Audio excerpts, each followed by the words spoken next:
j'ai créé Bleu Blanc Ruche avec des apiculteurs, mais aussi des financiers, qui a pour objectif de repeupler la France en abeilles. C'est une mission en apparence philanthropique, mais en vérité, c'est une société d'entraide entre les consommateurs et les apiculteurs. Les consommateurs achètent un miel légèrement plus cher, c'est assez indolore et insensible pour le consommateur sur son porte-monnaie dans le pot de miel, mais en vérité, il permet de financer la croissance des cheptels chez nos apiculteurs. Nous avons fédéré 45 apiculteurs dans toute la France qui eux-mêmes repeuplent la France en abeilles. Il ne s'agit pas de renouveler le cheptel quand il y a de la mortalité, il s'agit de faire croître le cheptel pour augmenter le niveau de pollinisateurs. Donc quand le consommateur achète un pot de miel, il n'achète pas que du miel. C'est d'abord un miel excellent, c'est un miel Origine France garantie, c'est un miel avec le nom de l'apiculteur sur la capsule qui lui garantit le circuit direct et court, mais c'est surtout un miel qui contribue à repeupler la France en abeilles.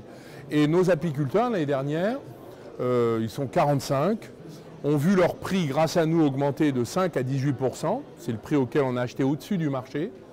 Et ils ont repeuplé leurs exploitations de 2700 ruches supplémentaires. Donc chaque année, nous sommes au-dessus du marché et nous finançons la croissance et le retour de l'abeille dans notre pays. Donc c'est une entreprise qui ne se contente pas de gagner de l'argent, c'est une entreprise qui a d'autres objectifs, qui rend des services à la société. Et les Français sont évidemment très friands de ce type d'abord d'investissement, parce que quand vous achetez un pot de miel, vous investissez. Vous investissez chez l'apiculteur. Alors, est-ce que nous avons eu du mal à lever de l'argent? Pas de problème de levée de dette ou de crédit dans le système bancaire, pas de problème de tour de table, pas de problème de levée de fonds parce que beaucoup d'investisseurs nous proposent de soutenir ce type d'entreprise qui a du sens, une sorte d'entreprise à mission. Et j'ai créé la Compagnie des Amandes. Alors là, c'est une entreprise qui lève 50 millions. Nous n'excluons pas d'ailleurs de lancer un appel à l'épargne publique, c'est-à-dire auprès des investisseurs, des conseillers en gestion de patrimoine, car nous avons levé 50 millions auprès d'investisseurs étrangers pour planter 2000 hectares d'amandiers, ça fait 1,5 million d'arbres, pour relancer la filière des amandes qui a disparu en France, alors que les Français consomment 39 000 tonnes d'amandes par an.